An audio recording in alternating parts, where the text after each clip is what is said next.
தமிழ் நேயர்களுக்கு அன்பான காலை வணக்கம். ஏக் பாரத் ஸ்ரேஷ்ட பாரத், ஒரே பாரதம் உன்னத பாரதம் என்ற இந்த நேரலையில் உங்களை சந்திப்பதில் மிகவும் மகிழ்ச்சி. இந்திய விடுதலை போராட்டத்தில் வீரபாண்டிய கட்டபொம்மனினுடைய மாபெரும் பங்களிப்பை பற்றித்தான் இன்றைக்கு நாம் தெரிந்து கொள்ள இருக்கிறோம். கிஸ்தி, திரை, வரி, வட்டி, வானம் பொழிகிறது, பூமி விளைகிறது, நான் ஏன் உனக்கு தர வேண்டும் கிஸ்தி? நீ என்னோடு வயலுக்கு வந்தாயா? கழனிவாள் உழவருக்கு கஞ்சும் களையும் சுமந்தாயா? நீர் பாய்ச்சி நெடுவயல் நிறைய கண்டாயா? நாற்று நட்டாயா? களை பறித்தாயா? அங்கு கொஞ்சு குளம் எண்குல பெண்களுக்கு மஞ்சள் அரைத்து பணிபுரிந்தாயா? அல்லது மாமனா மச்சானா? மானங்கெட்டவனே, யாரை கேட்கிறாய் கிஸ்தி? எதற்கு கேட்கிறாய் வரி? போரடித்து நெற்கொடிக்கு மேலை நாட்டு உழவர் கூட்டம் பரங்கியரின் உடலை போரடித்து அவர்கள் தலைகளை நெற்கதிர்களாய் சாய்த்து விடும். ஜாக்கிரதை, துடிக்கிறது வீசை, அதை அடக்கு அடக்கு என்கிறது நட்பு நாடி வந்த உறவு முறை. இந்த வசனத்தை பேசும்போதே நமக்கு ஒரு புல்லரிக்குதே. அப்ப எப்பேற்பட்ட வீரத்தினுடைய விளைநிலமாக வீரபாண்டிய கட்டபொம்மன் வாழ்ந்திருக்கிறாருங்கிற அந்த காலகட்டத்துக்கு போகும்போது ரொம்ப மகிழ்ச்சியா இருக்குங்க. அதாவது பாஞ்சாலங்குறிச்சி போர்கள் என்ற ஒரு அற்புதமான ஒரு நூல், பேட்டில் ஆஃப் பாஞ்சாலங்குறிச்சி என்று சொல்லக்கூடிய ஆங்கில அரசினுடைய ஆவணங்களிலிருந்து திரட்டப்பட்டிருக்கக்கூடிய மிக அற்புதமான தகவல்களை அடங்கிய ஒரு பாஞ்சாலங்குறிச்சியினுடைய வரலாற்று சுவடுகள் மிகவும் பாதுகாக்கப்பட வேண்டிய ஒரு புத்தகம் அப்படின்னு சொல்லலாம். அப்பேற்பட்ட சிறந்த புத்தகத்தை எழுதியிருக்கக்கூடிய மிகச்சிறந்த எழுத்தாளர் நம்முடைய நிலையத்துக்கு வந்திருக்கிறார். திரு பே. செந்தில்குமார் அவர்களை தான் இன்னைக்கு நம்ம சந்திக்க இருக்கிறோம். ஐயா வணக்கம். வணக்கங்க. உண்மையிலே இந்த புத்தகம் மட்டும் கனமானதல்ல, ஒரு கனமான ஒரு செய்தி இந்த ஒவ்வொரு வரிகள்லையும் இருக்கு அப்படின்னு சொல்லலாம். பாஞ்சாலங்குறிச்சி போருங்கிறது வரலாற்றிலே மறக்க முடியாத ஒரு போர்னு சொல்லலாம். வீரபாண்டிய கட்டபொம்மனுடைய கோட்டை தகர்க்கப்பட்ட பிறகு அங்க வீர ஜக்கமா தேவியினுடைய ஆலயம் எப்போது கெட்டப்பட்டது, அதனுடைய வரலாறு என்ன, அதை பத்தி கொஞ்சம் சொல்லுங்க ஐயா. இந்த வீரசக்க தேவி ஆலயம் அப்படிங்கிறது வீரபாண்டிய கட்டபொம்மனுடைய குலதெய்வம். அது பாஞ்சாலங்குறிச்சி கோட்டையினுடைய அரண்மனைக்கு உட்பகுதியில் இருந்த ஒரு ஆலயம். இந்த ஆலயம் 1801 மே மாதம் 23ஆம் தேதி அந்த கோட்டை தகர்க்கப்பட்டது.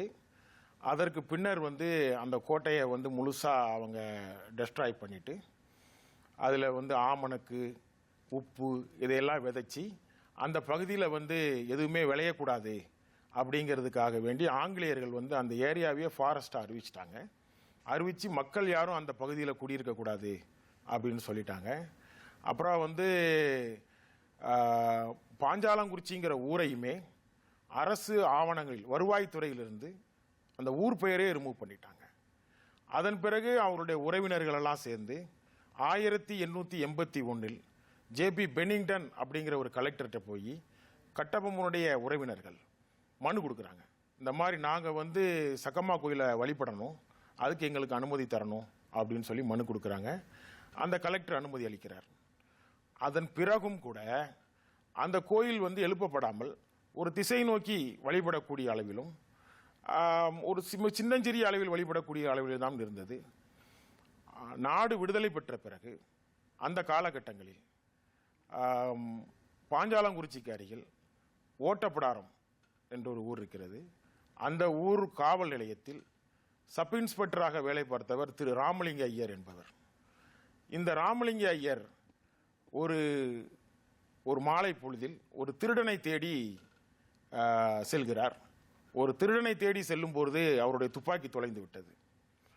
தொலைந்து போன துப்பாக்கியை தேடி செல்லும்போது அவருக்கு ஒரு மாலை நேரம் என்பதால் ஒரு மயக்க நிலையில் அப்படியே அவர் ஒரு அந்த காலத்தில் மாட்டு வண்டி தான், அந்த மாட்டு வண்டியில் அப்படியே அவர் சாய்ந்து கண்ணசந்து தூங்கிட்டார். அப்போது இரவு நேரமாகிவிடுது. இரவு நேரத்தில் அவருடைய கனவில் ஒரு ஒளி தெரிகிறது. அந்த ஒளி தெரிந்தவுடன் இவர் என்ன செய்கிறார் என்றால் அவருக்கு ஒரு முழிப்பு தட்டி விட்டது. முழிப்பு எந்திரிச்சு அவர் பார்க்கும்போது ஒரு குழந்தை இவர்கிட்ட பேசுது. நீ இது இந்த இடம் ஒரு கோட்டை கட்டி ஆண்ட ஒரு மன்னனுடைய குலதெய்வம் நான். இந்த இடத்துல என்னை வழிபடுவதற்கு என்னுடைய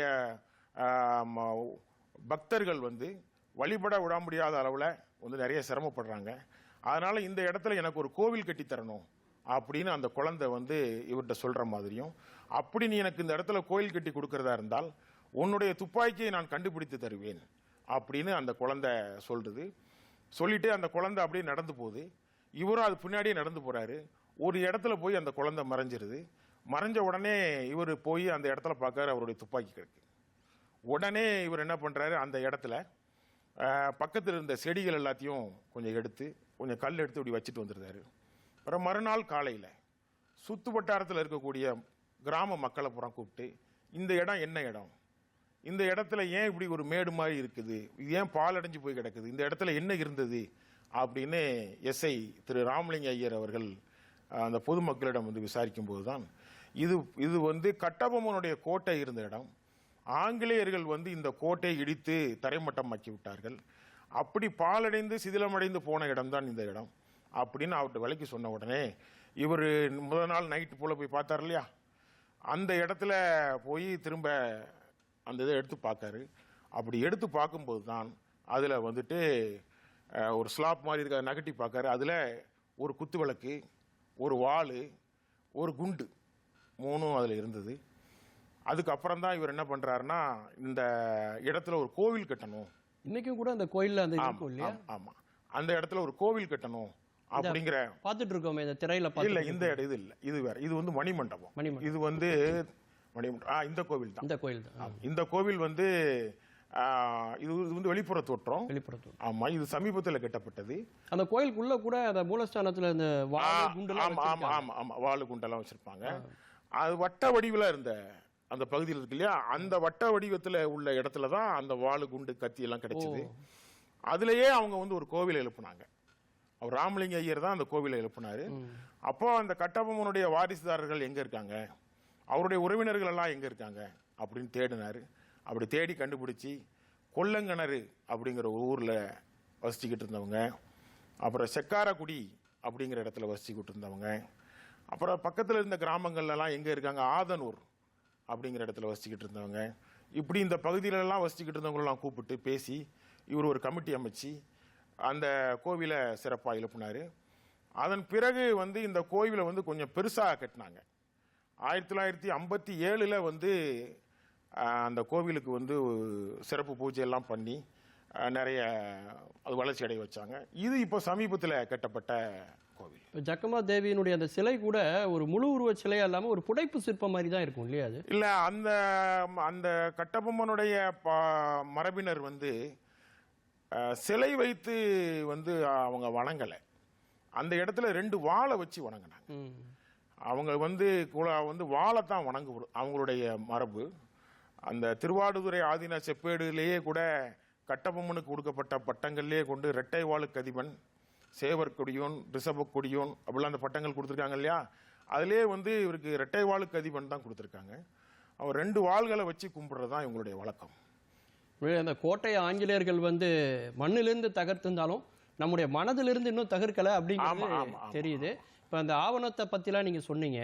இப்போ இந்த ஆவண காப்பகத்தில் போய் எப்படி இவ்வளோ ஆவணங்களை தேடி எடுத்து இதை வந்து ஒரு நூலாக்குனீங்க? இந்த ஆவண காப்பகம் திரையில பார்த்துட்டு இருக்கோம் இந்த வாழை பற்றி. இது கிழக்கு இந்திய கம்பெனியோட ஸ்வாடு. அது கீழே இருக்கிறது அவங்களுடைய எம்பளம் தான். ஓஹோ, ஆமாம், இது 2மே அவங்களுடைய இதுதான். இந்த ஆவண காப்பகம்ங்கிறது சென்னையில் எழும்பூரில் இருக்குது. இது வந்து மெட்ராஸ் ரெக்கார்ட் ஆபீஸ் அப்படிங்கிற பேரில் தான் வந்து இயங்கிச்சு. இந்த ஆவணங்கள் எல்லாம் வந்து நம்ம போய் ஆவண காப்பகத்தில் போய் சுதந்திர போராட்ட வீரருடைய வரலாறுகளை கொடுங்க அப்படின்னு நம்ம போய் கேட்டோம்னா தரமாட்டாங்க. ஏன்னா அப்படி வந்து அங்கே பட்டியலில் கிடையாது. நாம் போய் வஉசியோடைய வரலாறையோ, பாரதியாருடைய வரலாறையோ, கட்டபொம்மனுடைய வரலாறையோ, மருதுபாண்டியருடைய வரலாறு பார்க்கக்கூடிய அந்த இதெல்லாம் வந்து கட்டபொம்மனுடைய ஓலைச்சுவடிகள், கதைப்பாடல்களால் வந்து உருவாக்கப்பட்ட ஓலைச்சுவடிகள். இந்த ஓலைச்சுவடிகள் இதுவும் வந்து கட்டபொம்மனுடைய வரலாறை தீர்க்கமாக சொல்லுது. இப்போ தமிழ்நாட்டில் உள்ள பாளையக்காரர்களுடைய நீங்கள் லிஸ்ட் எடுத்து பார்த்தீங்கன்னா, அந்த பாளையக்காரர்களையே கதைப்பாடல்களும் ஆங்கிலேயருடைய ஆவணங்களும் 2மே சம்பவங்கள் ஒத்துப்போகும். ஒரு கதைப்பாடகன் எழுதக்கூடிய செய்தியும் ஆங்கிலேயருடைய ஆவணங்கள் இருக்கக்கூடிய செய்தியும் ஒத்துப்போகும். அதிலும் கட்டபொம்மனுக்கு மாத்திரம்தான் நாட்டுப்புற பாடல்கள், மேடை நாடகங்கள், தெருக்கூத்துக்கள், திரைப்படம் இந்த வடிவங்கள் எல்லாம் கட்டபொம்மனுக்கு மாத்திரம்தான் இருக்கிறது. மற்ற பாளையக்காரர்களுக்கு இருந்தது மாதிரி தெரியவில்லை. கட்டபொம்மனுக்கு நிறைய இருக்கிறது. இந்த ஆவண காப்பகத்தை பத்தி சொல்லிட்டு இருந்தீங்களே, எப்படி அது? இந்த ஆவண காப்பகத்துல நம்ம போய் கேட்டோம்னா உடனே கிடைக்காது. நாம போய் முதல்ல பதிவு பண்ணணும். அப்படி இல்லைன்னா நம்ம தகவல் உரிமை சட்டத்தின் மூலியமாக கேட்கணும். நான் வந்து கேட்டது தகவல் உரிமை சட்டத்தின் மூலியமாகத்தான் கேட்டேன். நம்ம கேட்கும்போது அவங்க நமக்கு வந்து அனுமதி கொடுப்பாங்க. அனுமதி கொடுத்ததுக்கு பிறகு நாம அங்க வந்து கைடு இருக்கும், இண்டெக்ஸ் இருக்கும், அப்புறம் ப்ரெஸ் லிஸ்ட்னு ஒன்று இருக்கும். இதெல்லாம் நம்ம வாங்கி ஒன்னொன்னையும் வாசிச்சு பார்க்கணும். அதெல்லாம் வாசிச்சு பார்த்தோம்னா அதுல இருந்து நமக்கு சில குறிப்புகள் கிடைக்கும்.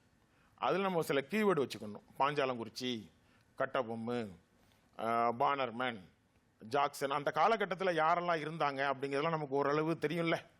நாம் அந்த கீவேர்டை வச்சுக்கிட்டு வேகமாக நம்ம பார்த்தோம்னா அதில் இருந்து நாம் எந்த வால்யூமில் இருக்குது, எந்த பேஜில் இருக்குது, மிலிட்ரி கன்சல்டேஷனில் இருக்கா, ரெவென்யூ கன்சல்டேஷனில் இருக்கா, போர்ட் ஆஃப் ரெவென்யூவில் இருக்கா, எந்த இடத்துல இருக்குது, எந்த பேஜில் இருக்குது அப்படிங்கிறத நம்ம தேடி அதை நம்ம அவங்கள்ட்ட குறித்து கொடுத்து அதுக்கப்புறம் நம்ம அதை ஆர்டிஐயில் போட்டு வாங்கணும்.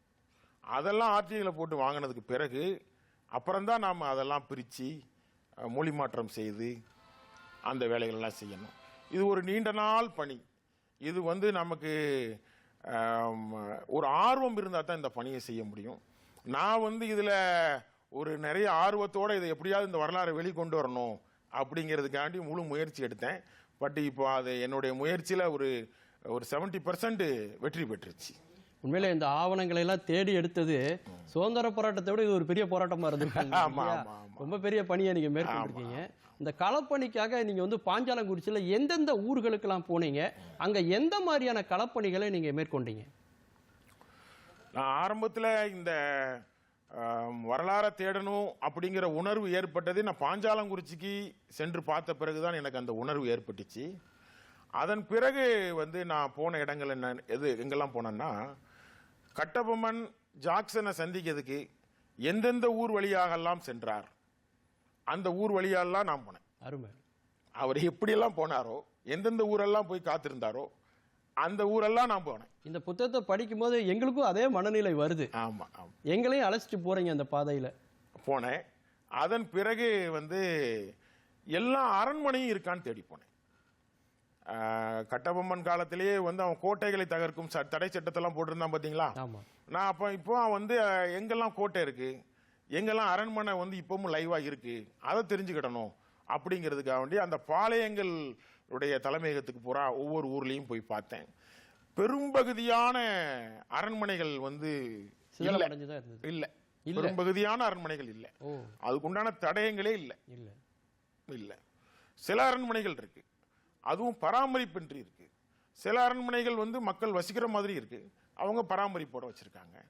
அதெல்லாம் போனேன். சிவகிரி போனேன், சிறுவில்லிபுத்தூர் போனேன்.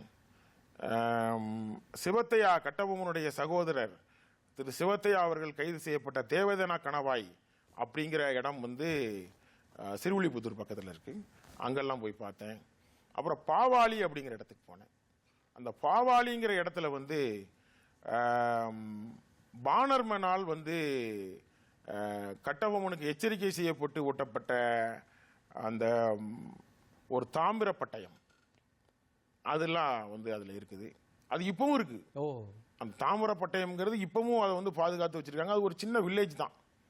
அந்த வில்லேஜில் வந்து அந்த தாமிர பட்டயம் ஒரு கருங்கல்ல ஒட்டப்பட்டு இருக்குது. அதுமாதிரி எட்டயபுரம் அரண்மனையிலையும் வந்து அவங்க கோயில்லையும் ஒரு தாமிர பட்டயம் இருக்குது. இப்படி வந்து அந்த 224 ஆண்டுகள் ஆனாலும் கூட சில தடயங்கள் இன்னும் அப்படியே இருக்கிறது. இந்த புத்தகத்தில் வந்து குறிப்பிடப்பட்டிருக்கிற ஊர்கள், அந்த ஊர்களில் வந்து ஒரு 60-70% ஊர்களுக்கு, அனைத்து ஊர்களுக்கும் சென்று பார்த்து விட்டேன். உண்மையிலே மண்ணில் புதைந்திருக்கிற பல வரலாறை வந்து நீங்க அப்படியே மனதில் பதிவு வச்ச மாதிரி நூலாக்கியிருக்கீங்க. ரொம்ப மகிழ்ச்சி.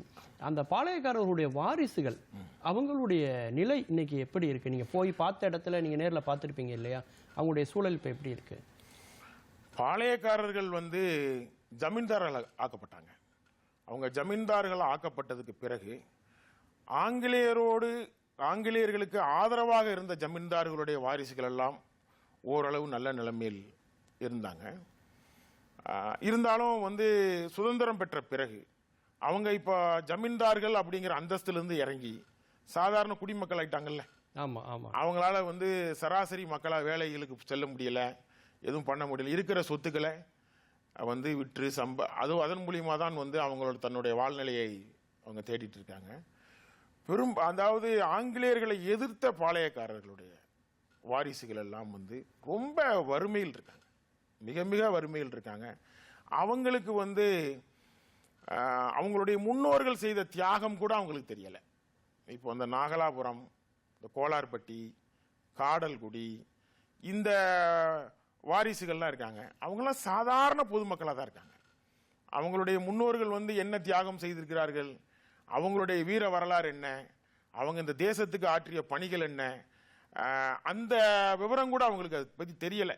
இப்போ வந்து இப்போ அவசரமான உலகத்தில் எப்படி வாழணுமோ அதுக்கேற்ற மாதிரி தங்களை மாற்றி கொண்டு அவர்கள் வாழ்ந்து கொண்டிருக்கிறார்கள்.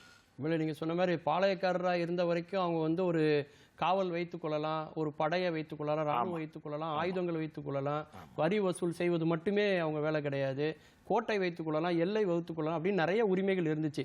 ஆனால் அதெல்லாம் பறிக்கப்பட்டு வெறும் வசூல் மட்டும் பண்ணி கொடுத்தா போதுங்கிற மாதிரி அவங்கள ஜமீன்தாரா ஆங்கில அரசாங்கம் மாத்துச்சு அப்படிங்கிறது உங்க நூல்ல ரொம்ப சிறப்பா. ஜமீன்தாரா ஆக்குனது மட்டும் இல்லாமல் விவசாய கூலிகளா மாத்திடுறாங்க.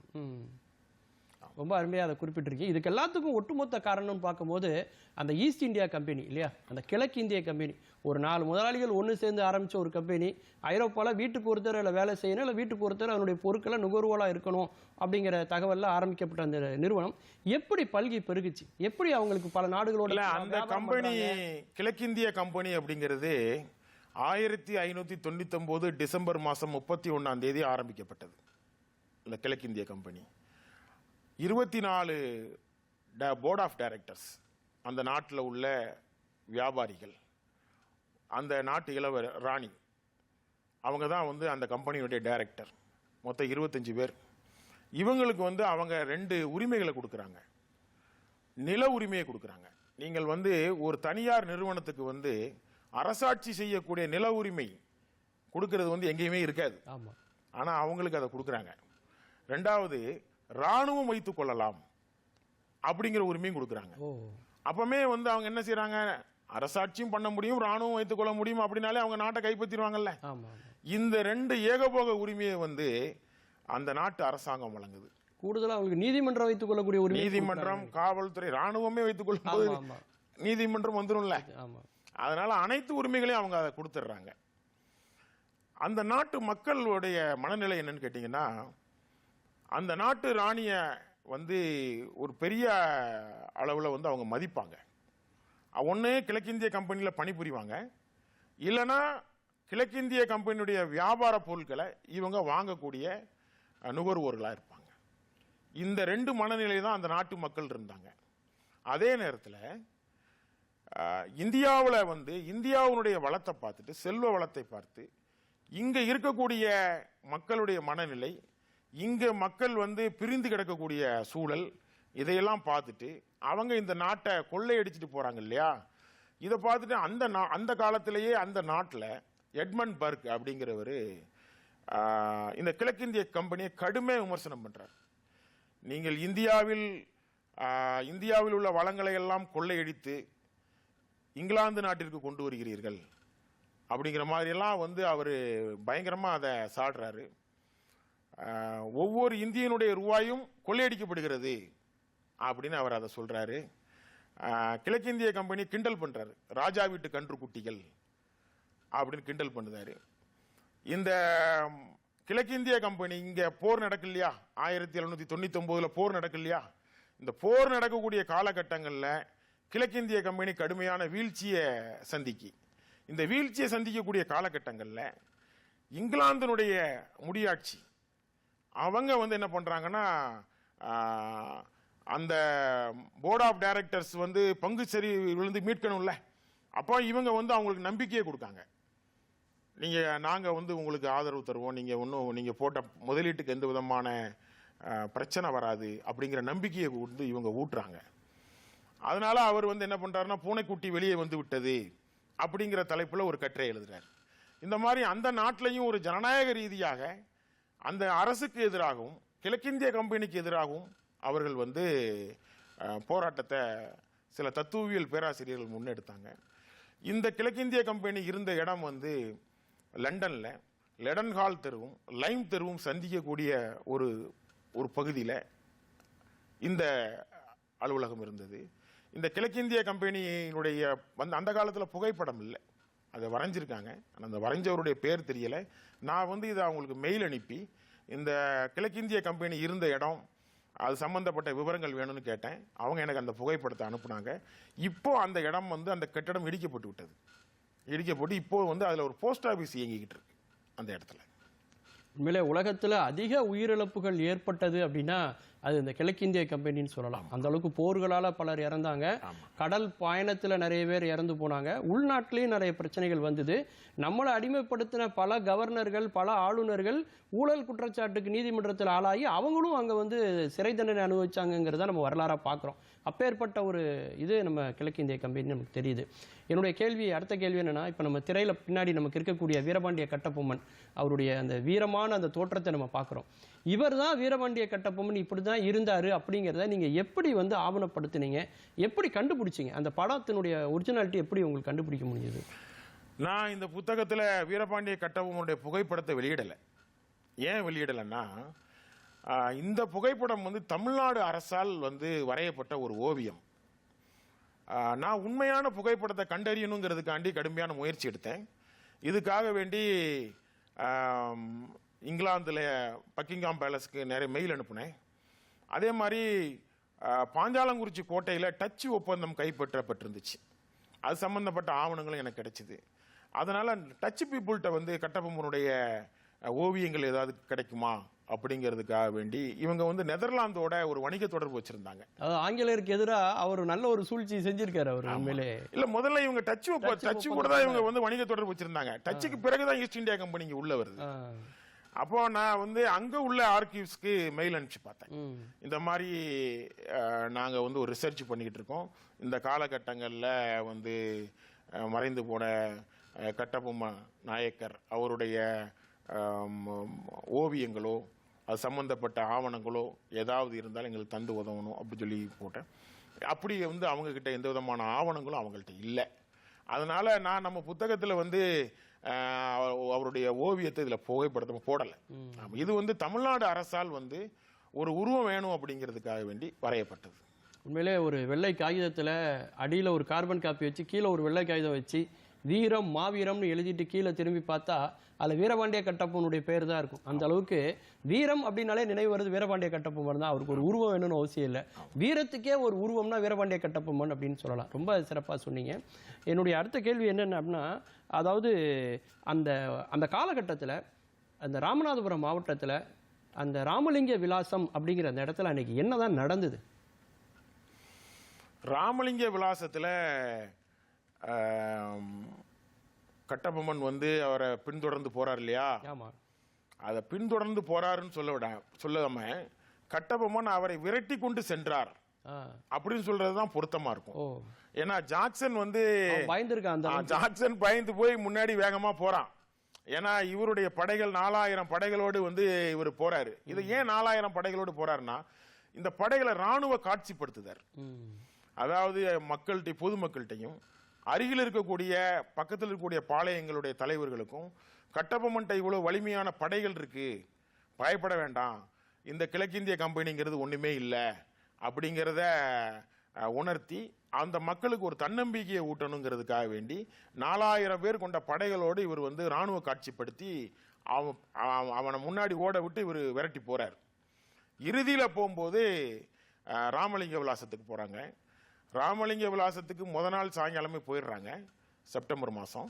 அப்புறம் மறுநாள் காலையில் 10 மணிக்கு அவருக்கு அப்பாயின்மெண்ட் கொடுத்துட்றாங்க. 10 மணிக்கு அவரை சந்திக்கும் போது கட்டபொம்மனுக்கும் ஜாக்சனுக்கும் நேரடியான உரையாடல் அப்போதுதான் முதல்ல நிகழுது. அதுக்கு முன்னாடி கடித வாயிலாக ஓலைச்சுவடிகள் வாயிலாக நிகழ்ந்திருந்தது. அப்போ ஆனா அதுக்கு எதுக்குமே வீரபாண்டிய கட்டபொம்மன் பதிலே சொல்லலைங்கிறது அவருடைய குற்றச்சாட்டு இல்லையா? இல்ல, அப்படி இல்ல. கட்டபொம்மன் வந்து பதில் சொல்றாரு, கடிதத்துக்கு பதில் சொல்றாரு. எல்லா கடிதத்தையும் கட்டபொம்மனுக்கு வாசிச்சு காமிக்கிறாங்க. ஆனா ஒவ்வொரு சாக்கு போக்கு சொல்றாரு இல்லையா? சாக்கு போக்கு வந்து கடிதங்கள்ல சொல்லியிருக்காரு, நேரடியா சொல்லல. அப்போ அவங்க ஜாக்சன் வந்து கேள்வி கேட்கிறான். ஜாக்சன் கேள்வி கேட்கும் போது இவர் அனைத்துக்கும் பதில் சொல்றாரு. அப்படி பதில் சொல்லிட்டு இருக்கும்போது ஜாக்சனுடைய திட்டம் என்னன்னா இவரை கைது பண்ணிடணும் ம். அப்படிங்கிறது ஜாக்சனுடைய திட்டம். அத கட்டபொம்மன் அவருடைய கேள்வி பதிலே வந்து ஓரளவு கண்டுபிடிச்சிடுறாரு. ம். அப்ப இவருடைய உறவினர்கள் எல்லாம் அந்த ராமலிங்க விலாசத்துக்கு நீங்க இப்ப போனா கூட பார்க்கலாம். ம். கீழ் ஃப்ளோர்ல வந்து அவருடைய உறவினர்கள் எல்லாம் வந்து இருக்காங்க. இவர் மட்டும்தான் மேல போறாரு. ஓ.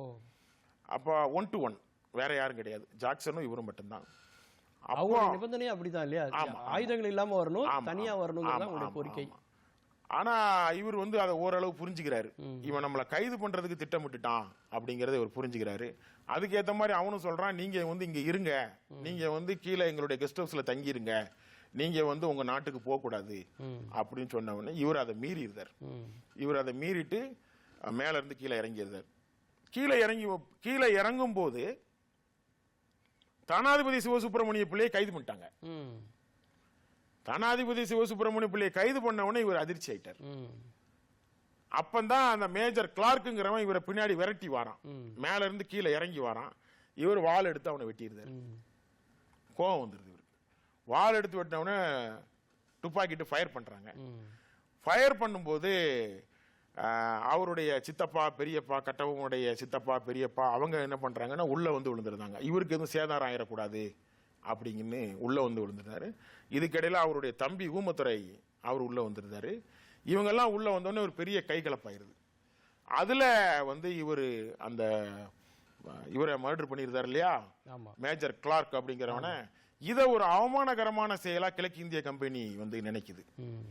நான் வந்து இந்த ராமலிங்க விலாசத்துக்கு 2 முறை போனேன். முதல் முறை போகும்போது ஆஸ்திரேலியாவில் இருக்கக்கூடிய அயலக தமிழர் என்னுடைய சகோதரர் திரு ரவிச்சந்திரன் அவர்களோட நானும் அவரும் இணைஞ்சி முதல் முறையா போனோம். அப்ப போகும்போது நான் ஆவணங்களை எடுத்துட்டு போகல. 2வது முறை போகும்போது இந்த ஆவணங்கள் எல்லாம் எடுத்துட்டு போனேன்.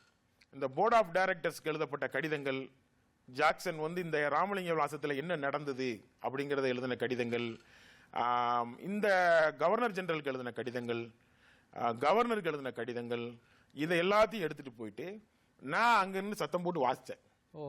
வாசிச்சு எந்த இடத்துல கட்டபொம்மன் இருந்தாரு, எந்த இடத்துல ஜாக்சன் இருந்தாரு, எந்த இடத்துல துப்பாக்கிட்டு சுட்டாங்க அப்படிங்கிறத நான் வந்து தத்ரூபமா அந்த இடத்துல நானே வாசிச்சு இந்த இடத்துல இப்படி இப்படி இருக்குங்கிறத ஐடென்டிஃபை பண்ணிட்டு நான் வந்து இந்த மாதிரி ஒரு நேரடியான களப்பணியில இறங்கி பார்த்தேன்.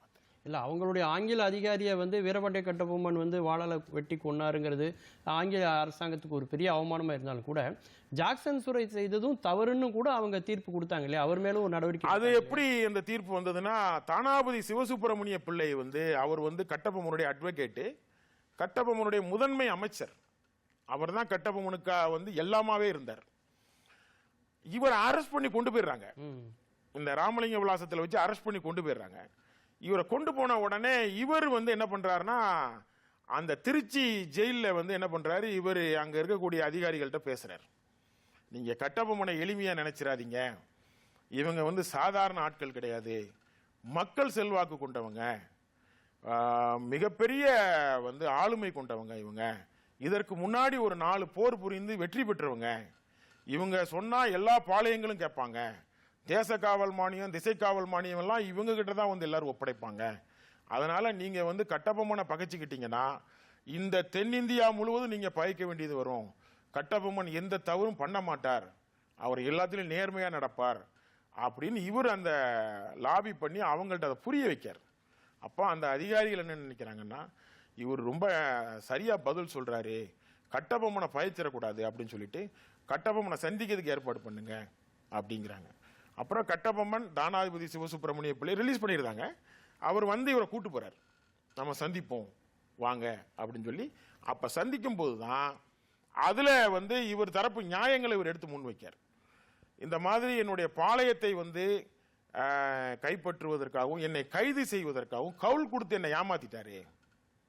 இவரு சட்ட முறைகளை ரொம்ப பின்பற்றுவர் கட்டபொம்மன். என்னை கவுல் கொடுத்து என்னை ஏமாத்தி என்னை கைது பண்ண முயற்சி பண்ணிட்டாரு. நான் வந்து கவுல் வச்சிருக்கேன், அப்போ அதுக்கு உண்டான மரியாதை அவர் எனக்கு தேடி தரணும் அப்படின்னு சொல்லிட்டு இவர் தரப்பு நியாயங்களை முன் வச்ச உடனே அவங்க ஜாக்சன் மீது நடவடிக்கை எடுத்துடுறாங்க. அதன் பிறகு கட்டபொம்மன் குற்றமற்றவர் அப்படிங்கிற ஒரு தீர்ப்பையும் சொல்லிடுறாங்க. அதன் பிறகு ஜாக்சன் வந்து 1813 வரைக்கும் அவர் எந்த பணியிலையும் இல்லை. அதுக்கப்புறம் அவர் இங்கிலாந்தில் போய் தான் அவர் ராஜினாமா பண்ணிக்கிறார். இப்போ நீங்கள் சொல்கிறீங்க ஆங்கில அரசாங்கம் வந்து என்ன சொல்லுதாங்கன்னா சம்மன் அனுப்பணும், அதுக்கு பதில் இல்லைங்கிறாங்க. வீரபாண்டிய கட்டபொம்மன் தரப்பில் என்ன சொல்கிறாங்கன்னா எனக்கு கவுல் கொடுக்கல அப்படிங்கிறாங்க. உண்மையிலேயே இந்த சம்மனுக்கும் கவுலுக்கும் என்ன வித்தியாசம்? கவுலில் என்னென்ன தகவல்கள் இருக்கும், சம்மனில் என்னென்ன தகவல்கள் இருக்கும்? கவுல் அப்படிங்கிறது புரோட்டோகால். அதாவது இவர் எங்கே தங்கணும், இவர் எத்தனை படை பரிவாரங்களோடு போகணும், இவருக்கு பாதுகாப்புக்கு யாரெல்லாம் இருப்பாங்க, இவர் என்ன உணவு சாப்பிடணும் அப்படிங்கிற புரோட்டோகால் வந்து அதில் இருக்கும் கவுலில். சம்மன் அப்படிங்கிறது சம்மன் யாருக்கு அனுப்புவாங்க? போலீஸ் வந்து சம்மன் அனுப்புவாங்க, விசாரணைக்கு வான்னு அனுப்புவாங்க. இப்போ நீதிமன்றத்திலிருந்து சம்மன் அனுப்புவாங்க, விசாரணைக்கு வான்னு அனுப்புவாங்க. அதானே சொல்லுவாங்க. அத மாதிரி ஒரு கலெக்டர் வந்து கட்டபொம்மனுக்கு சம்மன் அனுப்புனா அதை வந்து இவர் அதை அலட்சியப்படுத்திட்டார். அதுக்கு நான் ஆஜராக மாட்டேன் அப்படின்னு. இதுதான் சம்மனுக்கும் கவுலுக்கும் உள்ள வித்தியாசம். இப்போ நீங்கள் பேசும்போது சொன்னீங்க வீரபாண்டிய கட்டபொம்மன் வந்து தேசக்காவல் திசைக்காவல் ரெண்டுமே பண்ணக்கூடியவர். ஏன்னா மற்ற பாளையக்காரங்கள்லாம் வந்து அந்த தேசக்காவல் மட்டும்தான் பண்ணுவாங்க, அந்த திசைக்கே காவலாக இருக்குது வீரபாண்டிய கட்டபொம்மன் அப்படின்னீங்க. அது அந்த ரெண்டை பற்றிய விளக்கமான தகவல்களை சொல்லுங்கள். தேசக்காவல் அப்படிங்கிறது இவங்களுடைய நாட்டினுடைய எல்லைக்குள் வரி வசூல் செய்து கொள்வது தேசக்காவல். திசைக்காவல்ங்கிறது பக்கத்தில் இருக்கக்கூடிய பாளையங்களுக்கும் ஒரு இராணுவம் மாதிரி இவங்களுடைய ஆட்கள் வந்து பக்கத்தில் உள்ள பாளையங்களுக்கும் இவங்க போய் காவல் காக்கிறது. எந்த விதமான தவறுகள் நடந்தாலும் அதுக்கு இந்த காவல்காரர்கள் தான் பொறுப்பு. அதனால இது இவங்க நடவடிக்கை எடுப்பாங்க. இந்த திசை காவலர்கள் வந்து நடவடிக்கை எடுப்பாங்க. அதுக்கு அந்த பாளையம் வந்து இவங்களுக்கு சம்பளம் கொடுத்துரும். 2 வரவு இவங்களுக்கு இருந்தது கட்டபொம்மனுக்கு. தேச காவல்லையும் ஒரு செல்வாக்கு மிக்க பாளையம், செல்வாக்கு மிக்க பாளையம் மட்டுமல்ல, அதிக பணக்கார பாளையமும் பாஞ்சாலங்குறிச்சி பாளையம் தான். தென்னிந்தியாவில் இருந்த பாளையங்கள்லயே அதிக வரி வருவாய் உள்ள பாளையமும் பணக்கார பாளையமே பாஞ்சாலங்குறிச்சி பாளையம் தான். அத வந்து அவன் பானர்மனே அதை சொல்றான். இதுல உள்ள வருமானத்தை வச்சு நாம ஒரு ராணுவத்தையே நடத்தலாம், அவ்வளவு பெரிய வருமானம் இதுல இருக்கு அப்படின்னு அவன் எழுதுறான். இல்லை, வீரபாண்டிய கட்டபொம்மன் ஒரு ஆங்கில அதிகாரி எதிர்க்கல, ஆங்கில அரசாங்கத்தை எதிர்க்கல, சூரியனே மறையாதுன்னு சொல்லக்கூடிய ஆங்கில ஏகாதிபத்தியத்தை இருக்கிறார். ஏன்னா இன்னைக்கு வந்து சூரியன் இந்தியாவில் இருக்குன்னா இப்போ அமெரிக்காவில் வந்து இரவா இருக்கும். ஆனால் சூரியன் மறையாதுன்னு என்ன அர்த்தம்னா சூரியன் இன்னைக்கு உதிச்சிட்டு இருக்கிற எல்லா நாடுகளுமே ஆங்கில அரசாங்கம் கைப்பற்றியிருந்தாங்க இல்லையா? அப்பேற்பட்ட ஒரு பெரிய ஒரு வலிமையான ஒரு அமைப்பை இந்தியாவில், அதுவும் தென்னகத்திலிருந்து ஒரு போர்க்குரலாக ஒழித்து எதிர்க்கிறதுங்கிறது அவ்வளோ சாதாரண விஷயம் கிடையாது. அவ்வளோ ஒரு வீரத்தினுடைய விளைநிலமாக வீரபாண்டிய கட்டபொம்மன் இருந்திருக்காருங்கிறது இந்த வரலாறு படிக்கும்போது நமக்கு தெரியுது. தனிப்பட்ட முறையில் அவருடைய பண்பு நலன்கள், அவருடைய குணாதிசயங்கள்லாம் என்ன? அவர் எப்படிப்பட்டவர்? வீரபாண்டிய கட்டபொம்மன் ரொம்ப நிதானமானவர். அவர் வந்து ஒவ்வொரு முடிவையும் தெளிவாக யோசிச்சு தான் அவர் எடுப்பார். அந்த 18ஆம் நூற்றாண்டின் இறுதி காலகட்டங்களில் வீரபாண்டிய கட்டபொம்மன் ஒரு மிகப்பெரிய அரசியல் ஆளுமையாக ஒளிர்ந்தவர் வீரபாண்டிய கட்டபொம்மன். ஏன்னா அவ்வளவு பெரிய அரசியல் ஆளுமையாக இருக்க போய் தான் அவர் வந்து தென்னிந்தியாவில் ஒரு மிகப்பெரிய கூட்டணி அமைக்க முடிஞ்சது. கட்டபொம்மனை நம்பி பக்கத்தில் இருக்க பாளையங்கள் எல்லாம் இணைஞ்சு வந்தாங்க. அதனால அவர் ஒரு அரசியல் ஆளுமை மிக்க ஒரு நபராக இருந்தார். சட்ட மரபுகளை பின்பற்றுபவராக இருந்தார். அதே நேரத்தில் பாருங்க, இவர் வந்து புதுக்கோட்டை தொண்டைமான் வந்து இவரை பிடிச்சிடறான். அவருடைய காவலர்கள் வந்து இவரை பிடிச்ச உடனே இவர் என்ன பண்றாரு தெரியுமா? இவர் தன்னுடைய வாளால் தன்னுடைய கழுத்தை அறுக்க முயற்சி பண்றார். சூசைட் பண்ணிடணும் அப்படிங்கிற மாதிரி வந்து இவர் என்ன பண்றாருன்னா தன்னுடைய வாளால் தன்னுடைய கழுத்தையே அறுக்க முயற்சி பண்றார். அதுல இருந்து அவர் வந்து ஒரு சுயமரியாதைக்காரர். எந்த சூழலில் தன்னுடைய உயிரே போனாலும் பரவாயில்ல, மானத்துக்காகவும் வீரத்துக்காகவும் சுயமரியாதையோடு இருக்கணும் அப்படிங்கிற பண்போடு அவர் இருந்திருக்கிறாரு. அதே நேரத்தில் நம்ம ராமலிங்க விலாசத்தில் நடந்த சண்டையிலையும் இவர் அவன் கவுல் கொடுத்த உடனே இவர் போனார், அதை மதிச்சு போனார். அவரை கைது பண்ணணும்னு நினைக்கும் போது என்ன பண்றார்? தன்னோட வாளால் வந்து அவனை கொன்றுதார். அப்ப அந்த இடத்துலயும் அவர் என்ன பண்றாரு? சுயமரியாதையை எதிர்பார்க்கிறார். சரிங்களா? அதே மாதிரி அவருடைய இறுதியில தூக்கு தண்டனை போட போறாங்க. அக்டோபர் 16 தூக்கு தண்டனை போடும்போது அவர் வந்து என்ன ஃபீல் பண்றாரு?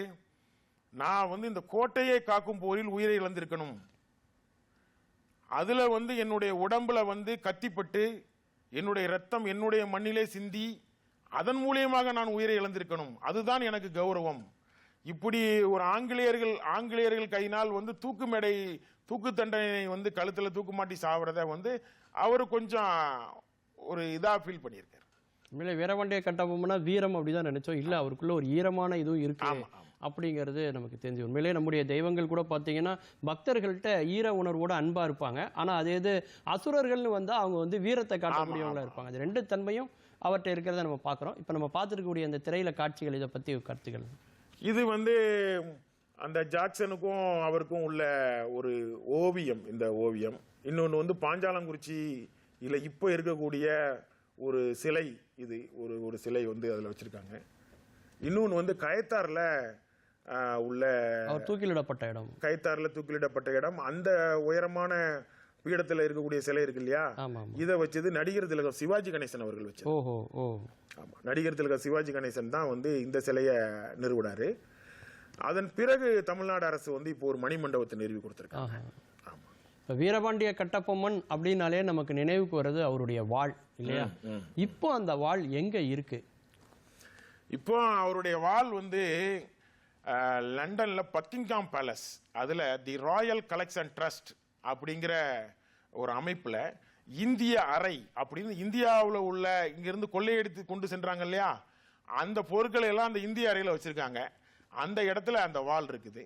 இந்த வாள் வந்து 1875 7வது எட்வர்ட் பிரபு இந்தியாவுக்கு வரும்போது சிவகங்கை ராணி காத்தம்ம நாச்சியார் அவங்க வந்து இந்த வாளை வந்து 7வது எட்வர்ட் பிரபுக்கு பரிசா கொடுக்காங்க. இது வந்து கட்டபொம்மனுடைய வாள் அப்படின்னு சொல்லி கொடுக்காங்க. இவர் வந்து 1876 மே மாதம் 10ஆம் தேதி இவர் தன்னுடைய நாட்டுக்கு சென்றிருந்தாரு. அங்க போனதுக்கு பிறகு இந்த வாளை வந்து அங்க வைக்கிறாங்க. அந்த வாளை வந்து என்ன பண்றாங்கன்னா ஒரு 6-7 இடங்கள்ல வந்து இந்த வாளை வந்து காட்சி பொருளா வைக்கிறாங்க. அது எங்கெல்லாம் காட்சி பொருளா வைக்கிறாங்கன்னா அந்த நாட்டில் வந்து Bethnal Green, Edinburgh, Glasgow, Aberdeen, York, Nottingham, Ben Johns, Paris, Copenhagen அப்படிங்கிற ஒரு 8 பிளேஸ்ல வந்து இந்த வாளை வந்து அவன் கண்காட்சிக்கு வைக்கிறான். இங்க இருந்து கொள்ளையடிக்கப்பட்ட பொருட்கள்லாம் இருக்கு இல்லையா, இந்த கொள்ளையடிக்கப்பட்ட பொருட்களை எல்லாம் வந்து அவன் என்ன பண்றான்னா, நாங்க இந்த நாட்டை வந்து சூறையாடி நாம வந்து கைப்பற்றிட்டோம், அந்த நாட்டில் உள்ள முக்கியமான தளபதிகளுடைய பொருட்கள் எல்லாம் இங்க இருக்கு அப்படின்னு சொல்லி அந்த வாளெல்லாம் அப்படி வைக்கப்பட்ட இடத்துல இதுல கட்டபொம்மனுடைய வாளும் அதுல இருக்கு. இந்த 8 இடத்துல கட்டபொம்மனுடைய வாள் காட்சிப்படுத்தப்பட்டது. அந்த வாள் வந்து ஸ்டீல், தங்கம், மரம், தோல் இதால் ஆனது. இதனுடைய நீளம் வந்து 102.8 சென்டிமீட்டர் நீளம் இந்த வாளோட நீளம். இதனுடைய அகலம் வந்து 10.5 சென்டிமீட்டர். இதனுடைய ஆழம் வந்து 3 சென்டிமீட்டர். இதை வந்து நான் ராயல் கலெக்ஷன் ட்ரஸ்ட்டுக்கு நான் மெயில் அனுப்பிச்சேன். அவங்க எனக்கு சம்பந்தப்பட்ட தகவல்களை தந்திருக்காங்க. இந்த வாழை தூக்குறதுக்கே ஒரு வீரம் வேணும் இல்லையா, அதை சொல்றதுக்கு அதை விட ஒரு பெரிய ஒரு வீரம் வேணும் நீங்க சொல்லும் போது. அது மாதிரி அவருடைய கோட்டை எவ்வளவு வலிமையானது அப்படிங்கிறத வரலாறு படிக்கும் போது தெரியும். ஏன்னா அந்த அளவுக்கு சுத்திலும் எல்லா ஊர்கள்ல இருந்து, இன்னும் சொல்ல போனா இலங்கையில இருந்து லண்டன்ல இருந்து எல்லாம் படையை கொண்டு வந்து குவிச்சு தான் பாஞ்சாலங்குறிச்சி கோட்டையை அவன் தகர்க்கிறான். அந்த அளவுக்கு எதிரிகளுடைய பலத்தை அறிந்து வியூகம் அமுத்து ஒரு கோட்டையை கட்டியிருக்காருன்னா அவரு நம்முடைய கோட்டையை சொல்லலாம், வீரபாண்டிய கட்டபொம்மனுடைய அந்த பாஞ்சாலங்குறிச்சி கோட்டையை சொல்லலாம். அதுவும் ஊமைத்துறை வந்து 4000 பேரோட சேர்ந்து ஒரு 10 நாள்ல உருவாக்கின ஒரு கோட்டைங்கும் போது அவ எவ்வளவு பெரிய பாதுகாப்பு இருக்கும். 6 நாள்ல உருவாக்கின கோட்டை, 5000 பேர் சேர்ந்து உருவாக்கின கோட்டை. இந்த கோட்டையினுடைய உயரம் வந்து 12 அடி உயரம். இடது பக்க சுவருடைய நீளம் வந்து 500 அடி, வலது பக்க சுவருடைய நீளம் வந்து 500 அடி, பக்கவாட்டு சுவருடைய நீளம் வந்து 300 அடி. இதனுடைய ஒரு பக்க சுவர்ல வந்து 5 கொத்தளங்கள் இருந்தது. அந்த கொத்தளத்தினுடைய உயரம் வந்து 15 அடி. இதெல்லாம் வந்து ஆங்கிலேயருடைய ஆவணங்கள்ல இருந்து நமக்கு கிடைக்கி. இது சம்பந்தமா ஒரு புகைப்படம் கூட வந்து 1830 லண்டன்ல கர்னல் ஜேம்ஸ் வெல்ஸ் அப்படிங்கிறவர் த மிலிட்டரி ரெமினியன்சஸ் அப்படின்னு ஒரு புத்தகம் எழுதியிருக்காரு. அந்த புத்தகத்துல இந்த புகைப்படம் இடம்பெற்றிருக்கு. ஆனா அந்த புகைப்படம் வந்து இப்போ நம்ம ஆவண காப்பகத்திலயும் அந்த புகைப்படம் வந்து இப்ப இருக்குது. ஆனா இந்த கோட்டை எப்படி, எதன் மூலியமாக கட்டப்பட்டது, என்னென்ன மெட்டீரியல் வச்சு இதை கட்டினாங்க அப்படிங்கிறதுக்கு உண்டான தரவுகள் வந்து ஆங்கிலேயருடைய ஆவணங்களை நாம கண்டறிய முடியல. ஆனா இதுக்கு வந்து கதைப்பாடகன் வந்து இதை பத்தி எழுதி வச்சிருக்கிறான். இதை பத்தி எங்களுடைய திருநெல்வேலியில பாளையங்கோட்டையில ஜான்ஸ் கல்லூரியில பணியாற்றிய தமிழ் துறையினுடைய பேராசிரியர் முனைவர் வே மாணிக்கம், அவர் தான் என்னோட ஆசான். அவர் வந்து கட்டபொம்மனை பற்றி ஒரு ஆராய்ச்சி பண்ணி கதை பாடல்களில் கட்டபொம்மன் அப்படிங்கிற தலைப்பில் அவங்க ஆய்வு பண்ணி அவரும் ஒத்துழைப்போரைக்கு ஒரு 6 புத்தகங்கள் வந்து வெளியிட்டிருக்காங்க. அவருடைய புத்தகங்கள் இருந்து நான் சில குறிப்புகள் எடுத்தேன். இது எப்படி இந்த கோட்டை கட்டப்பட்டது அப்படிங்கிறதுக்கு கட்டபொம்மனுடைய கதை பாடல்கள் நமக்கு சான்று தருகின்றன. அந்த கதை பாடல்ல பாருங்க, வரகு வைக்கோல் நிரம்ப வைத்து அதில் மண் போட்டு செம்மியே தான் மிதித்து திறமுடனே கொம்மைகளை போட்டு செப்பமிட்டு மிதி ஒப்பமிட்டு பஞ்சி பொதிகளை ஊடே வைத்து கம்மங்கஞ்சி பசைகளை தான் கொடுத்து குஞ்சரம்போல் கோட்டை கட்டி மெட்டாகவே ரஞ்சித உள்ளரை வீடுகளும் புலிப்படவுகள் ஓடைகளாம் வெகு போதரவாய் கொழு மேடைகளாம் அப்படிங்கிற ஆமா அப்படின்னு சொல்லி கதைப்பாடகன் வந்து இதை எழுதி வச்சிருக்கிறான். இந்த கோட்டை எப்படி கட்டப்பட்டது, இந்த கோட்டைக்கு என்னென்ன பொருட்கள் எல்லாம் சேர்த்து இந்த கோட்டைகளை வந்து பாதுகாப்பு அரணா வந்து உருவாக்குனாங்க அப்படிங்கிற விஷயத்தெல்லாம் அதுல சொல்லியிருக்கிறான். அதுவும் இன்னொரு செய்தி சொல்றாங்களே, இரட்டை சுவர்களால் ஆன குண்டு வந்தா கூட சேதாரம் ஏற்படாது. அது பத்தி கொஞ்சம் தகவல். அதுக்கும் கூட அந்த கதை பாடகன் எப்படி பாடுதான் பாருங்க. கண்டதில்லை எங்கும் கண்டதில்லை இந்த கட்டபொம்மன் கோட்டை போல் கண்டதில்லை, பார்த்தால் இத்தினி கோட்டையடா தம்பி பார்த்தாலும் சுத்த வீரனடா, மாத்தான் கோட்டை மேல் சுட்டாலும் ஆடி காத்து போல நெருப்பில் இட்டாலும் கட்டையன் கோட்டை தகரலையே ஒரு கடுகளவு மண் பெயரலையே. இத கதை பாடகன் பாடுறான் பாருங்க. அருமை அருமை. கட்டபொம்மன் கோட்டையை வந்து கதை பாடகன் எவ்வளவு பிரமாதமா பாடியிருக்கான் பாருங்க. இந்த கோட்டையினுடைய வரலாறுல இன்னும் சில விஷயங்கள் இருக்கு பாருங்க. இப்போ இந்த கோட்டை கட்டப்பட்டது 1801. இது யுத்தத்துக்காண்டி கட்டப்பட்ட கோட்டை. அதுக்கு முன்னாடி நடந்த போர்கள் இல்ல. 1755 அதுக்கு முன்னாடி ஒரு 6 போர்கள் நடந்தது. அந்த 6 போர்களை பத்தி கொஞ்சம் சொல்லுங்க. 1755ல ஹெரான் தலைமையில ஒரு போர் நடக்கு. நீங்க பிளாசி போர் 1757 நடக்கு. ஆமா. நெற்கட்டுஞ்செவல் போர் 1757 நடக்கு. ஆனா இது வந்து 1755 நடக்கு. ஹெரான் தலைமையிலான போர் 1755. முதல் சுதந்திர போராட்டமே இதுதான். நீங்க இப்படி இந்த 1792 ஜூலை 12க்கு பிறகு எடுத்துக்கிட்டாலும் இதுதான் முதல் சுதந்திர போர். பிளாசி போருக்கு முன்னாடியே நீங்க எடுத்துக்கிட்டாலும் இதுதான் முதல் சுதந்திர போர். நீங்கள் இது எப்படி நிறுவனாலும் இதுதான் முதல் சுதந்திர போர். ஆனால் 1792க்கு பிறகு ஜூலை 12க்கு பிறகு எடுத்தால்தான் அதுதான் உண்மையான உணர்வுகளை தாங்கி நிற்கக்கூடிய சுதந்திர போர். 1755 ஹெரான் தலைமையிலான ஒரு போர் நடக்கு. 1761 பிரிஸ்மன் தலைமையிலான ஒரு போர் நடக்கு. 1762 பிளிண்ட் காம்பல் அப்படிங்கிற 2 அதிகாரிகள் தலைமையில ஒரு மிகப்பெரிய போர் நடக்கு. அப்புறம் 1776 புல்லட்டன் தலைமையிலான ஒரு போர் நடக்கு. அப்புறம் 1799 பானர்மன் தலைமையிலான போர். அப்புறம் கடைசி போர் வந்து இந்த 1801 அக்னியும் மெக்காலே தலைமையிலான நடந்த போர். இப்படி 6 போர்களை இந்த கோட்டை சந்திச்சிருக்கு. அப்ப இந்த கோட்டை எவ்வளவு வலிமையான கோட்டையா இருந்திருக்கும் பாருங்க. இந்த மக்கள் எவ்வளவு அறிவுபூர்வமானவர்களா இருந்திருப்பான் பாருங்க. இவன் கோட்டை கட்டுவதிலையும் சுரங்க அமைப்பதிலையும் நிபுணத்துவம் வாய்ந்தவனா இருந்திருக்கிறான் இந்த பாஞ்சாலங்குறிச்சி வீரர்கள். அதை தான் அவன் அவ்வளவு ஆச்சரியப்பட்டு எழுதியிருக்கான். ரொம்ப மகிழ்ச்சிங்க. ரொம்ப பெருமைக்குரிய ஒரு நூல் இந்த பாஞ்சாலங்குறிச்சி போர்களுங்கிற இந்த புத்தகம். இது வந்து நம்முடைய ராஜ்பவனில் ஆளுநர் மாளிகையில் தமிழக ஆளுநர் மேதகு RN ரவி அவர்கள் வந்து வெளியிட்டாங்க. இப்போ நீங்கள் திரையில் பார்த்துட்டு இருக்கக்கூடிய இந்த காட்சியை உங்களுக்கு ஆளுநர் எந்தெந்த வகையில் இந்த நூல்கள் வெளியிடுவதற்கு ஒரு பெரிய உதவியாக ஒத்துழைப்பாக இருந்தாங்க, ஊக்கம் கொடுத்தாங்க எந்த அளவுக்கு அப்படிங்கிற தகவல்களை சொல்லுங்கள். ஒரு ஓட்டப்பந்தயம் ஓட தெரிஞ்ச ஒரு மாணவன் வந்து அவனுக்கு ஓட முடியும் அப்படிங்கிற ஒரு நம்பிக்கை இருந்ததுன்னு வைங்களேன். அந்த நம்பிக்கையை வந்து பெருநம்பிக்கையா மாற்றக்கூடியவர் தான் நம்ம ஆளுநர். நீ பயப்படாத, தைரியமா ஓடு, உன் கூட நான் இருக்கேன் அப்படின்னு ஒரு தன்னம்பிக்கையை கொடுக்கக்கூடிய அளவுக்கு நம்மளுடைய ஆளுநர் வந்து ஒவ்வொரு தனி மனித திறமைகளையும் கண்டறிந்து அவங்கள ஊக்குவிக்கிறவர். நான் வந்து ஒரு சாதாரணமானவன். நான் வந்து எங்கேயோ ஒரு கிராமத்தில் பிறந்து சென்னையில் வாழ்ந்துக்கிட்டு இருக்கவன்.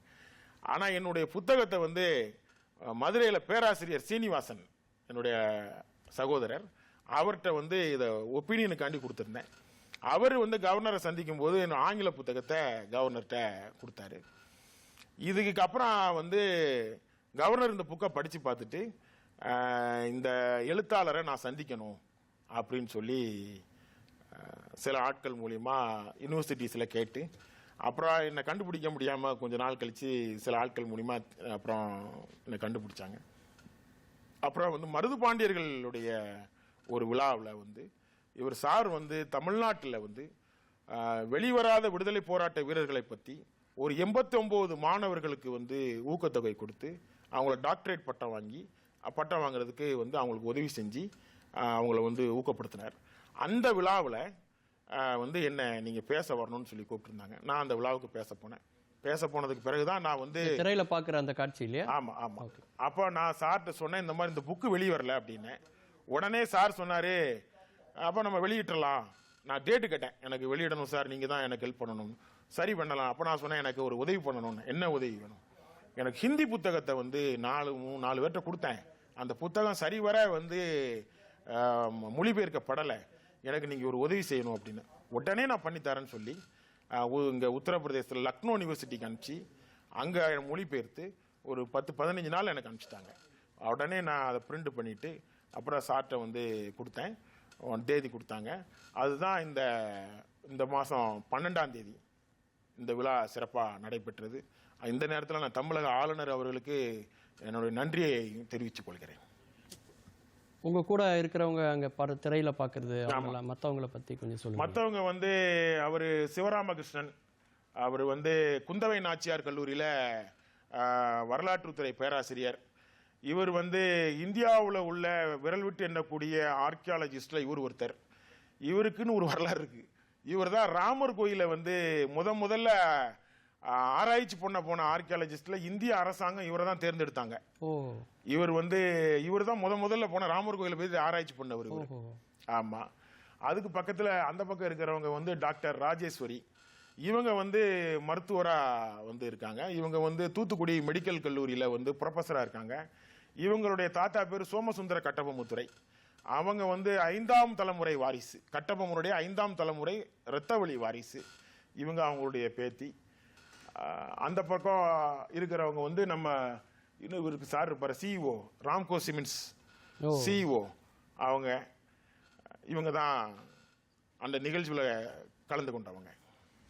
உண்மையிலே ஓட்டப்பந்தயத்தில் ஓடிக்கொண்டிருக்கிற ஒருத்தன் ஓடி முடிச்சதுக்கு அப்புறம் அவனுக்கு ஒரு கோப்பையை கொடுக்கறத விட ஓடிக்கொண்டிருக்கும் போதே இடைமறித்து கொடுக்கக்கூடிய ஒரு பலரசம் இன்னும் அவனை வேகமாக அந்த மாதிரி உங்களுடைய பணியை மிகப்பெரிய அளவில் ஊக்குவித்திருக்கிறார் தமிழக ஆளுநர்னு நீங்கள் அவருக்கு நன்றி சொன்னீங்க. உண்மையிலே தமிழ் கூறும் நல்லுலமே உங்களுக்கு நன்றி சொல்லணும். அப்பேற்பட்ட ஒரு அரிய புத்தகத்தை வந்து நீங்கள் வந்து கொண்டு வந்திருக்கீங்க. நிறைவாக ஒரு கேள்வி உங்கள்கிட்ட கேட்கணும்னு ஆசைப்பட்றேன். அதாவது ஊட்டியில் வெல்லிங்டனில் அந்த இராணுவ பயிற்சி மையத்தில் வீரபாண்டிய கட்டபொம்மனுடைய சிலை இருக்குது இல்லையா, அதை பற்றிய தகவல்களை கொஞ்சம் சொல்லுங்கள். இது ஒரு நல்ல கேள்விங்க. அதாவதுங்க, இந்திய இராணுவம் தான் முதலில் கட்டபொம்மனை கண்டறிந்தது. நம்ம கதைப்பாடகர்கள் இது ஒரு பக்கம். ஆனா ஆங்கிலேயருடைய ஆவணங்களை முதல்ல படிச்சது இந்திய ராணுவம் தான் படிச்சது. இந்தியாவில் வந்து இவ்வளவு ஒரு பெரிய யுத்தம் நடந்திருக்கிறது, இவ்வளவு ஆங்கிலேயர்கள் கொல்லப்பட்டிருக்கிறார்கள், நமது இந்த பாரத தேசத்தில் வந்து இவ்வளவு மாவீரர்கள் உயிர் துறந்திருக்கிறார்கள் அப்படிங்கிற விஷயத்தை கண்டறிந்ததே வந்து இந்திய ராணுவம் தான் முதலில் கண்டறிந்தது. அப்போ அந்த வெல்லிங்டன் அப்படிங்கிற பேரே ஆர்தர் வெல்லஸ்லியினுடைய பேர். அவனுடைய பேரின் காரணமாக தான் அந்த இடத்துல வந்து 1852 அப்ப இருந்த அதிகாரி வந்து இவருடைய பேரை இங்க சூட்டணும்னு சொல்றாங்க. 1860 வந்து அவருடைய பேரின் நினைவாக அந்த ஊருக்கு வெல்லிங்டன் பேர் வச்சு அந்த ட்ரைனிங் சென்டரும் அவருடைய பேரில் தான் நிறுவப்பட்டது. இந்தியா சுதந்திரம் அடைந்த பிறகு இந்திய ராணுவம் அவருக்கு சமமான, அவருக்கு அச்சுறுத்தல் ஏற்படுத்திய வீரபாண்டிய கட்டபொம்மனுடைய சிலையை நிறுவுவதுதான் இந்த இடத்தில் பொருத்தமாக இருக்கும் என்று எண்ணி அந்த இடத்தில் வந்து வீரபாண்டிய கட்டபொம்மனுடைய சிலையை நிறுவியிருக்காங்க. அதே மாதிரி இந்திய கடலோர காவல் படையும் வந்து நாங்குநேரி பக்கத்தில் விஜயநாராயணம் என்கிற இடத்துல ஐஎன்எஸ் கட்டபொம்மன் அப்படிங்கிற பேரையும் சூட்டி அந்த இடத்துலையும் கட்டபொம்மன் சிலையை நிறுவியிருக்காங்க. உண்மையிலே மகாகவி சுப்பிரமணிய பாரதியார் அவர்கள் என்று தனியும் இந்த சுதந்திர தாகம், என்று மடியும் எங்கள் அடிமைகள் மோகம் என்று எழுதினார். அவர் பேனா முனை எவ்வளவு வலிமையானதோ அதே அளவு வலிமையோடு தன்னுடைய வாளை வைத்துக்கொண்டு இந்த தேசத்திற்காக போர்க்குரலை உயர்த்தியவர் வீரபாண்டிய கட்டபொம்மன் என்பதை உங்களுடைய நூல் மூலமாக இன்னைக்கு நேயர்கள் எல்லோருமே தெரிஞ்சிருப்பாங்க. எல்லோருக்குமே இந்த நிகழ்ச்சி ஒரு பயனுள்ள வகையில் இருந்திருக்கும் நம்புகிறோம். ஒரே பாரதம் உன்னத பாரதம் என்ற இந்த நிகழ்ச்சியில் உங்களை சந்தித்ததில் மிகவும் மகிழ்ச்சி. நிலையத்துக்கு வந்து நல்ல கருத்துக்களை சொன்ன உங்களுக்கு எங்களுடைய நெஞ்சார்ந்த நன்றியை. நன்றி. வணக்கம். ஜெய் ஹிந்த். ஜெய் ஹிந்த்.